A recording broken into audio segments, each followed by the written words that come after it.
calma. Eu sei que você tá puto. Eu também tô. Mas eu tenho um canal no YouTube e preciso analisar esse jogo. Então eu consigo me conter. Mas também tô, tanto quanto você, certeza. Mas calma, não comenta ainda não. Assiste a análise. Seja bem-vindo, você que é guerreiro, você que é guerreira de todo o Brasil, de todo mundo, aqui é o canal Raiz Tricolor, eu sou o Gabriel Amaral. E essa daqui é a análise pocket de Atlético Mineiro 2, Fluminense 1, o jogo válido pelo Campeonato Brasileiro de 2019. Perdemos, e eu vou analisar essa derrota aqui sobriamente. E já vamos começar logo com a análise. O Fluminense jogou muito bem, dominando, tendo as melhores chances. A escalação foi dentro do que a gente imaginava, partindo pra cima, dava espaço lá atrás, que é sempre a crítica que eu sempre faço aqui a Fernando Diniz. Sempre dá pra ele ter uma ofensividade muito maior. A saída de bola ali não é nem tanto problema, o problema do Fluminense são as bolas longas em contra-ataque. Enfim, mas o Fluminense mesmo assim tinha as melhores chances, chances de Johnny Gonzalez, chances de Pedro, jogou muito bem. Uma pena é que esse jogo que eu tô falando aqui, ele só aconteceu até os 30 minutos do primeiro tempo. O Atlético Mineiro teve duas chances, teve chance com o Ricardo Oliveira de cabeça, teve outra com o Ricardo Oliveira, né, também, que ele chegou ali cara a cara com o Muriel.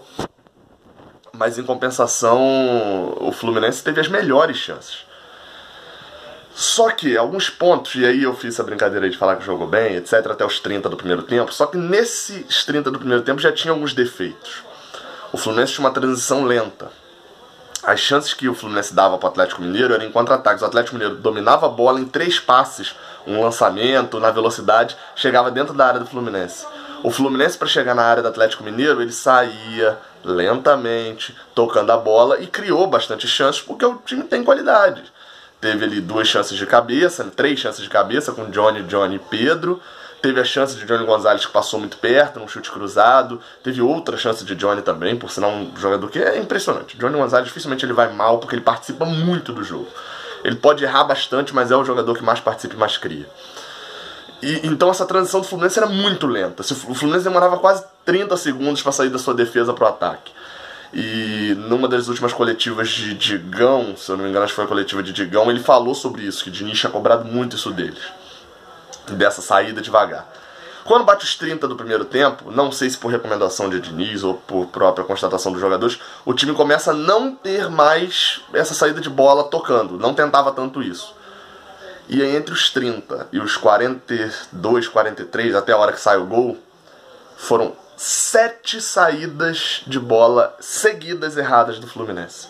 O Muriel pegava a bola, dava chutão, a bola batia e voltava. Pedro muito abaixo, não conseguia segurar a bola. Pedro praticamente não participou do jogo, e quando ele tentava segurar a bola ele perdia. E não à toa no primeiro tempo ele, mesmo participando muito pouco, teve ali um número significativo de perdas de bola. Perdas de posse de bola, né, segundo os dados Footstats. O Fluminense começou a dar chutão. O Muriel deu 5 chutões seguidos. Nino também dando chutão. Aí quando tentava sair por baixo, teve erros seguidos de passe de Caio Henrique, de Daniel e até que de Ganso, mais uma, e até que chegou a hora em que Marcos Paulo errou o passe. Marcos Paulo, outro muito abaixo também. E aí nessa hora que Marcos Paulo errou o passe, já tinha acontecido várias chances do Atlético, o Atlético cresceu muito no jogo. Caio Henrique, que estava bem abaixo do que vinha jogando, deixa eu ajeitar aqui, abaixo do que vinha jogando, tomou ali uma bola nas costas que não costuma jogar. E reconhecer que Caio Henrique foi bem abaixo hoje faz parte de dizer que ele é um jogadoraço, de que essa atuação dele foi possivelmente a pior dele no ano. E aí, depois de ter ali seguido os contra-ataques, etc. do Atlético, mais um erro de passe ali na entrada da área, ou um chutão, mas enfim, entregando a posse de bola para o Atlético Mineiro, sai o gol do Galo. O Muriel já tinha feito ali algumas defesas, estava indo muito bem no primeiro tempo, mas o Fluminense, claramente, com seus 2 laterais em partidas horrorosas, tinha uma transição muito lenta e uma marcação muito frouxa. E eu tinha avisado no pré-jogo, era claro, o Atlético Mineiro ia atacar pela direita, onde ele tinha muito mais qualidade. E pegou justamente Caio Henrique numa das piores partidas dele. Vem o segundo tempo. Pedro sentiu, entra João Pedro, né, substituição obrigatória, e que pra mim, eu vou falar mais de João Pedro ainda, mas pela bola que o João Pedro jogou no segundo tempo, ele não é mais reserva de Pedro pra mim. Hoje ele não é. Se Pedro é melhor do que ele, se não sei. Mas pra mim, CSA domingo que vem, João Pedro titular. Pela bola que jogou. Titular como centroavante, Pedro no banco. Eu não sei se isso vai acontecer mesmo porque seria uma desvalorização de Pedro, né, no momento que tá tentando vender. Então vai ser complexo aí também pra fazer isso. Mas pra mim é. E entrou Nenê no lugar de Marcos Paulo. Também pedi essa substituição lá no Twitter. Nenê entrou, deu um lançamentaço ali logo no início do segundo tempo. Um bolão pra Johnny, que mais uma vez, na garra, chegou, ganhou e bateu, a bola passou muito perto.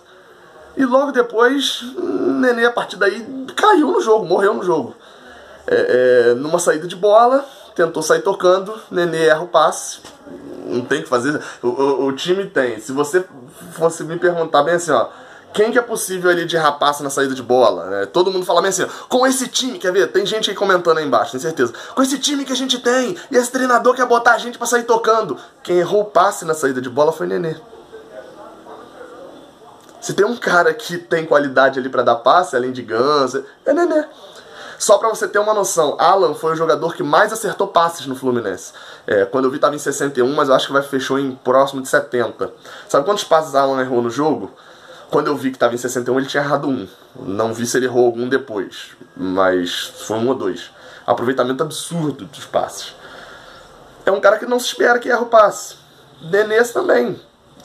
Se você tá aí é um dos que está criticando, dizendo que o Fluminense não pode esse esquema horrível e etc, porque nosso time não tem qualidade, eu até concordo em parte com isso, a gente realmente não tem qualidade, mas não dá pra botar a culpa de hoje nisso. Quem errou o passe que deu o segundo gol, o gol de Ricardo Oliveira pro Atlético, foi Nenê. E aí, vai fazer o quê? Vai tirar Nenê? Não tem qualidade? É complexo. Problemas defensivos. Eu sempre falei isso. E depois ficou muito claro isso. O Fluminense morreu em campo. O meio de campo virou 2 times do Fluminense. O time que era mais ofensivo e o time da parte defensiva com um buraco no meio de campo. Virou um roteiro repetitivo. O Fluminense sai com a bola, sai tocando lentamente, chega na entrada da área. Foi pelo menos em 5 minutos assim. É desarmado, pede falta, contra-ataque do Atlético com Vinícius ou o Martínez, eu acho que era o nome do jogador do Atlético, era um nome meio assim. Conduzindo a bola de um lado a outro do campo sem ninguém incomodar. Ou seja, um buraco ali, por muito pouco o Atlético não fez. Mereceu fazer o 3º gol nessa hora. E aí, depois desse volume de jogo do Atlético, jogando ali melhor, o Fluminense conseguiu equilibrar um pouco. Quando entrou o Wellington Ney no lugar de Danielzinho, muito abaixo também.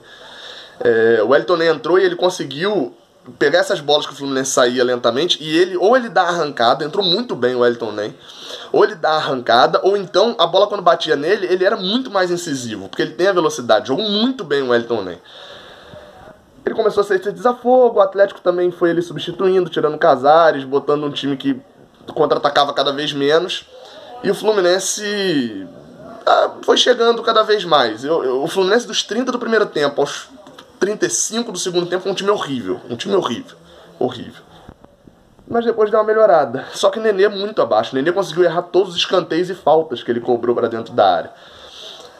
E aí teve que surgir a qualidade de João Pedro. Uma bola na ponta, Johnny Gonzalez já tinha tentado. O time, eu vi até eles falando na transmissão, eu tinha acabado de comentar isso aqui do lado. Toda hora que um jogador do Fluminense dominava a bola na ponta esquerda, ele dominava e foram vários jogadores que fizeram isso. Fazia assim, ó. Tipo, aparece alguém, não tem ninguém pra eu tocar e etc. E aí, numa dessa que não tem ninguém pra eu tocar, João Pedro decidiu resolver sozinho e resolveu. No meio de 3, o cara é diferenciado. A finalização que ele dá logo depois que ele entra, né? Que é o lançamento de Nenê, por sinal, né? O João Pedro domina, joga a perna direita, ele bate, e bate quase fazendo gol. A cabeçada depois é um jogador diferenciado. E a jogada do gol, ele no meio de 3, rola, Nenê bate e diminui. Bateu esperança, o Fluminense foi para um abafa, mais um abafa organizado, até porque não adiantava ir para um abafa total, mas não rolou. Pra quem de repente está falando aí, eu não vou ler os comentários desse vídeo, obviamente, porque muita gente vai comentar sem ver o vídeo. Então, tipo, interage comigo lá no Twitter, enfim, de cabeça fria a gente interage. Mas fica claro, aí quem vier falando, mas você aí, ó, tá satisfeito, você defende Diniz. Não, sempre repito isso aqui, eu defendo que Diniz não seja demitido.